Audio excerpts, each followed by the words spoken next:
I bought a cabin in the Blue Ridge Mountains of western North Carolina so I could finally sit on a porch in the morning and watch the fog lift off the ridgeline without anyone needing anything from me. Then my son-in-law called and told me he and my daughter had already started listing it online. They'd taken the photos during our last family visit in August, without saying a word. I didn't argue with him on the phone. But when they showed up 6 weeks later, expecting to hand over the key to a family from Tennessee, they found something they hadn't planned for at all. The cabin had been my return project for 3 years before I actually bought it. I'd looked at properties from Asheville up through Boone, driven logging roads on weekends when I could get away, walked through places that smelled like mildew and neglect. I almost gave up twice. Then in March, 2 years after my wife Elaine passed, I drove up a gravel road off Highway 181 and saw it sitting at the end of a clearing. White pine logs, a covered porch facing west, a creek you could hear from the front steps.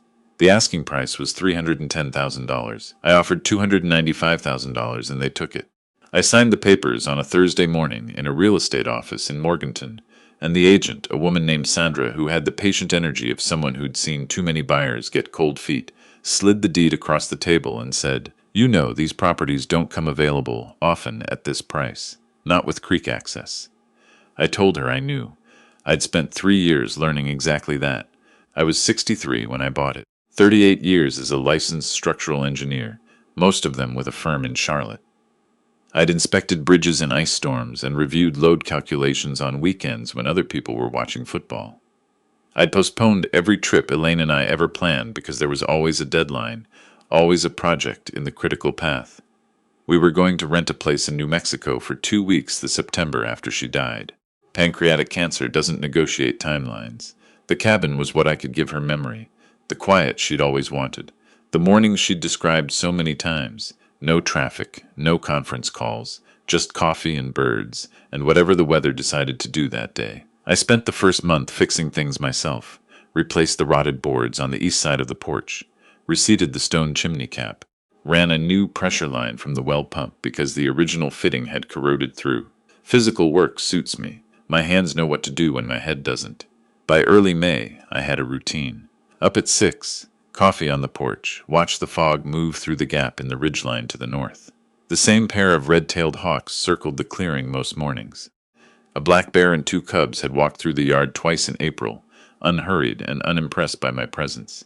The nearest neighbor was a retired school principal named Herschel, 3/4 of a mile down the road, and we'd nod when we passed each other, and that was enough. I called my daughter that first week to tell her I'd gotten settled in. She said, "Dad, I'm so glad." She paused. "It sounds beautiful. We'll have to come up sometime." "You're welcome any time," I said. "Just give me a few days' notice. I like the quiet." She laughed. "Always have. That was April." The trouble started in June. My son-in-law called on a Tuesday evening while I was replacing the screen on the back door. I saw his name on the phone and answered because there was no reason not to. He'd never been someone I disliked exactly. He was capable, organized, the kind of person who had opinions about spreadsheets and index funds. He sold commercial real estate in Charlotte and did well at it. He and my daughter had bought a nice house in Dilworth, taken good vacations, put money away. I'd told Elaine once that he was a man who was always calculating something, and she'd said that wasn't a flaw, just a personality type. She was usually right about people. He said, "We've been thinking about your place up in the mountains." I finished tightening the screen frame and set down the screwdriver. "Okay. You know what those cabins are going for on vacation rental platforms right now? VRBO, Airbnb, the whole market is on fire up there. I looked up comparable properties near you last weekend. A place with creek access and a covered porch, western exposure like yours. You're looking at maybe $4,500 a week in peak seasons. Fall color season alone could cover your property taxes twice over." I was quiet for a moment. He kept going. "Your daughter and I have talked about it. We could manage the whole thing. Set up the listing, handle the bookings, coordinate the cleaners, all of it. You wouldn't have to do anything except clear out when there are guests. We thought you could stay with us in Charlotte during the busy weekends. You'd have your own room. It would be good for everyone." I said, "My own room in my daughter's house while strangers sleep in my cabin." "Well, when you say it like that, that's what you're describing. We'd split the revenue, 60-40. You'd clear 12,000–15,000 a year, easy, probably more. It's passive income. It makes financial sense. I don't need the income. I bought the cabin to live in. His voice shifted just slightly, the way a salesman's does when the easy close hasn't worked and he's recalibrating. Look, I hear you, but you're out there alone, and honestly, your daughter and I worry. What happens if you get hurt? You're up a gravel road, no neighbors close by. At least this way, there are people around regularly, the place gets used, and you get a financial cushion. It's not a bad deal. I'm not looking for a deal. I'm looking to sit on my own porch. He laughed, but it wasn't a real laugh. Just give it some thought, he said. We'll talk more when you come down for the 4th. I said I'd think about it and hung up, which was a mistake, because he heard that as negotiating room. I sat on the porch for a while after that. The hawks had gone in for the evening. The creek was loud after 2 days of rain. I thought about Elaine again, about how she'd always been the one to handle the family dynamics, the delicate moments where something had been said that needed responding to carefully. I'd been the engineer, precise in everything professional, clumsy in everything personal. I was learning to do it without her. 3 days later, my daughter called. She said, "He mentioned he talked to you about the rental idea." He did. She was quiet for a moment. "What did you think?" I told him no. I bought the cabin to live in, not to be a hotel, Dad. Her voice was the voice she'd used since she was 16 when she thought I was being unreasonable. "I know it's your cabin, but it's just sitting empty most of the time. You're not up there every week. I'm there most of the time, and when I'm not there, I want it to be quiet and mine. We're not trying to take it from you. We're trying to help you get something out of it. I already get something out of it, peace, which I'm finding is harder to hold on to than I expected." She didn't say anything for a second. Then, softly, "That was a little unfair. She wasn't wrong. I said so. But I didn't change my position. We hung up still friendly enough, or so I thought. They didn't come for the 4th of July. Said they were going to the coast with friends. Fine. I grilled a steak on the porch and watched the sky go dark and listened to whatever firecrackers were going off somewhere down the valley. It was a good evening. In late July, I drove into town for supplies. The hardware store in Nebo had most of what I needed. On the way back, I stopped at the small cafe on the main road for coffee and noticed a flyer on the community board near the door. Blue Ridge Creek Cabin, the perfect mountain getaway. Sleep 6. Covered porch, creek access, stunning fall views. Book now for peak season. There was a photo. My porch, my view of the western ridgeline, my cedar Adirondack chairs that I'd built and finished myself over 2 weekends in May. I stood there holding my coffee cup, reading the QR code beneath the photo. I didn't scan it in the cafe. I walked to my truck and sat in the parking lot for a few minutes, just looking at the flyer I'd taken off the board. Then I scanned it. The listing was on VRBO. Professionally written description. 6 photos I recognized from my own property. The porch, the creek path, the kitchen, the bedroom with the quilt Elaine's mother had made that I'd hung on the wall. The calendar showed September and October nearly fully booked. Peak fall color season. Rates at $4,200 a week. There were 3 confirmed reservations. The first checked in September 7th. I'm not a man who loses his temper quickly. 38 years in a profession where a miscalculation can drop a bridge taught me that panic is expensive and deliberate is cheap. I drove home, made coffee, sat at the kitchen table with a notepad and wrote down everything I could document: the listing URL, the property description, the reservation dates, the rate structure. Then I called a lawyer. I'd found her name through a referral from Sandra, my real estate agent, who'd told me months earlier to write down her number just in case. People sometimes get complicated about mountain property, she'd said. Her name was Adele Morrow, property law, office in Marion. I told her what I'd found. She said, "Send me the listing URL and screenshots of everything." "How many confirmed reservations?" 3. First one is 5 weeks out. She said, "This is fraud. Clear and straightforward. They're renting property they have no legal authority to rent, collecting payment for it, and they've been doing it without your knowledge or consent. I want to stop it, all of it." She said she'd have a cease and desist drafted by end of week. Certified mail to both of them. She also recommended I get security cameras on the property immediately. The next morning, I drove to Asheville and came back with 4 cameras, a router upgrade, and a month-long focus problem I didn't have before. The cameras went up that afternoon: driveway, front porch, back of the cabin, the creek path. Motion detection, cloud storage. I tested every angle. The cease and desist went out Friday. Adele called to confirm it had been sent. Saturday evening, my son-in-law called. I didn't answer. He called again 20 minutes later. I let it go to voicemail. The message said, "I think there's been a misunderstanding, and we should talk before this gets any further. We were moving forward with the plan because we thought you'd come around once you saw the revenue. We were going to share everything with you. We need to talk." I listened to it twice. Then I called Adele and left a message that he was not in compliance and had not taken down the listing. I checked VRBO that evening. The listing was still active. Sunday morning, my daughter called. I answered this time. She said, "Dad, he's really upset. He says you sent legal papers. I sent a cease and desist letter because he's been renting my property without my permission and collecting money from people for stays at my cabin." A pause. We thought you'd eventually agree. Once you saw it was working." I said no, multiple times. "Clearly." "I know." She was quiet for a moment. "I know you did." That moment told me something. She'd known this was wrong and had let it happen anyway.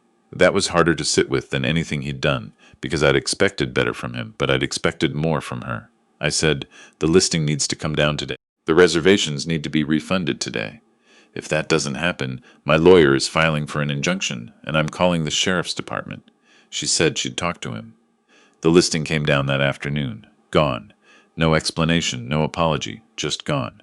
Adele called Monday to confirm she'd received acknowledgement of receipt of the cease and desist, and that the listing had been removed. She said, "Given the confirmed reservations that were already paid, we may still want to pursue civil damages. They collected money for 3 bookings. You're owed that. I'll think about it." I spent the next few days working on the cabin.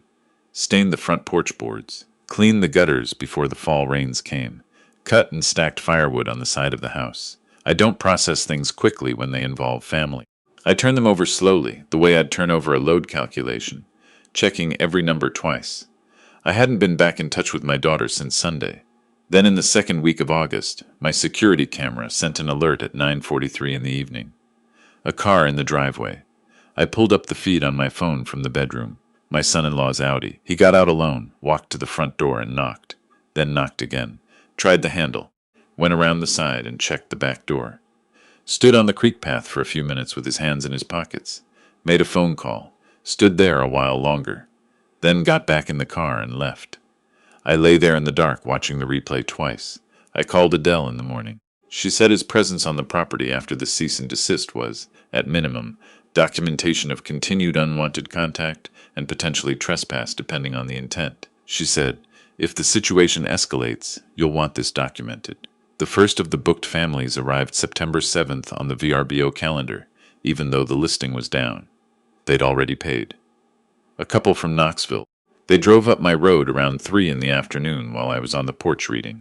A white Subaru with a bike rack and a kayak strapped to the roof. The man rolled down his window and said, "Excuse me, is this the Blue Ridge Creek cabin?" I said it was my private property, yes. He said, "We have a reservation."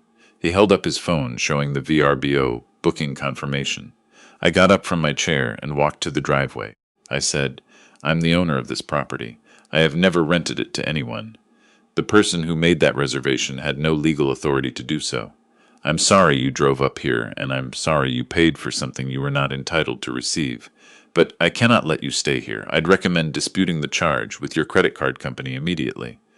The woman in the passenger seat looked at her husband. He looked at his phone. Then at me. He said, "So we got scammed. You were defrauded by someone who had no right to make that booking. I'm truly sorry." He was decent about it, calmer than I might have been. He took a screenshot of my driveway, I assume for the dispute. He asked if I knew who'd listed the property, and I said it was a family matter under legal review. He nodded and backed down the driveway and left. I called Adele. She said the civil case was now materially stronger. People had driven from another state and been turned away. That was real damages, documented. She also said, "Have you considered reporting this to the sheriff's department? VRBO fraud, involving confirmed payments and third-party victims, is the kind of thing local law enforcement takes seriously, especially when there's a paper trail this clean." I thought about it for 2 days. Then I drove to the McDowell County Sheriff's Office and asked to speak with someone about property fraud. The deputy who took my statement was thorough and unhurried. He asked the right questions in the right order. At the end he said, "I'm going to be honest with you. These cases where families involved, people sometimes don't want to go all the way. You've got 3 confirmed bookings he collected payment on. You've got the listing. You've got the cease and desist he ignored. If you want to pursue this, the case is there. I want it on record. Whether the DA pursues it is their decision, but I want it documented. He made notes and told me they'd be in touch. That evening I sat on the porch with a glass of bourbon I didn't particularly want and thought about my daughter. I wasn't angry at her the way I was at him. Anger requires a certain kind of surprise, and I hadn't been surprised by him. I'd been surprised by her. Or maybe not surprised so much as disappointed in a way that went somewhere older and deeper than the cabin situation. Elaine would have known what to do. She had a way of telling hard truths to people she loved that left them still feeling loved. I was better at load calculations. But Elaine wasn't here, and I'd had 2 years of practicing things I wasn't built for. I wrote my daughter a letter, not an email, a letter on paper, which felt right for the weight of it. I told her I wasn't angry. I told her I understood that she'd followed his lead, and that I believed she'd convinced herself it would work out, that I'd be grateful eventually. I told her I'd defended what I needed to defend, not to hurt them, but because some things don't negotiate. I told her I loved her and that I was not going to be the one to close the door, but I needed her to understand that this cabin was mine, that it was also a piece of her mother, and that it was not a business opportunity. I mailed it on a Thursday. I didn't hear anything for 3 weeks. Adele updated me. The civil case was proceeding. The Knoxville couple had filed a complaint with VRBO and were pursuing a chargeback. Adele had contacted the 2 remaining booked families and directed them to do the same. Total payments collected by my son-in-law, $8,400 across 3 bookings. The sheriff's office called to say the case had been referred to the district attorney. September in the Blue Ridge is the reason people drive from 3 states away and pay a stranger to sleep in somebody else's cabin. The maples turn first, early. By mid-September, the south-facing slopes are already going copper and gold. I have a bench at the end of the creek path where I can see the full length of the ridgeline to the north, and I went there most evenings with my coffee and just watched it happen. I'm not a religious man in any formal sense, but I think there's something that goes on in a person when the natural world keeps moving on its own schedule, regardless of what you've made a mess of. The ridge doesn't wait for you to sort yourself out. It just turns. I heard from my daughter on a Saturday in early October. She didn't call. She knocked on the front door. I heard the car on the gravel and checked the camera. Her Volvo, alone. I opened the door before she reached the steps. She looked tired, the kind of tired that's been building for weeks, not days. I stepped back and let her in. Put the kettle on without asking. She sat at the kitchen table and looked out the window at the creek path and the tree line, she said. He's been charged, I know. Adele had called me the day before. Obtaining property by false pretenses, theft by deception. The DA had offered a plea, suspended sentence, restitution, 2 years probation. His real estate license was under review by the state board. She said, he's taking the plea. Okay. She looked at her hands. He kept telling me it would be fine, that you'd be glad once you saw the money. I told him he needed to call you, and he said he would, and then he didn't. I should have called you myself. I knew what he was doing wasn't right. I just let it happen. I didn't say anything. Sometimes the right thing is to let someone finish. She said, I don't know what we're going to do. His income is going to take a hit with the license review. I'm scared. I'm not asking you to. She stopped. I'm not asking for anything. I just needed to tell you that I'm sorry. Not because of what happened to him. Because of what I let happen to you. I poured the tea and set it in front of her and sat down across the table. I said, I know why you went along with it. You wanted to support him. That's not a bad instinct. But there are things you don't support, and this was one of them. She nodded. You didn't put your name on the listing, I said. But you knew. That matters. She said yes. We sat there for a while. The light through the west windows was the low October light, orange and flat, the kind that only happens for about 3 weeks a year. The ridge was full color now, the whole north face of it, going red and amber and yellow in layers. I said, do you want to take a walk? There's a bench at the end of the creek path. You can see the whole ridgeline from there. She looked up. Yeah, I'd like that.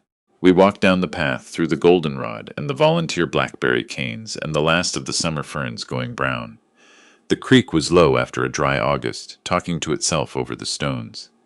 We sat on the bench and watched the ridge go through its colors in the afternoon light. She said, Mom would have loved it here. That's why I bought it. She didn't say anything for a while. Then, quietly, I think I forgot that. I think I stopped seeing it as Mom's place and started seeing it as just a property. I said, "That's what he saw. That's the difference." She wiped her eyes once, quickly, the way she'd always done since she was small, like she was annoyed at herself for needing to. We walked back to the cabin when the light started to go. I made dinner. Nothing complicated, pasta and whatever was in the pantry.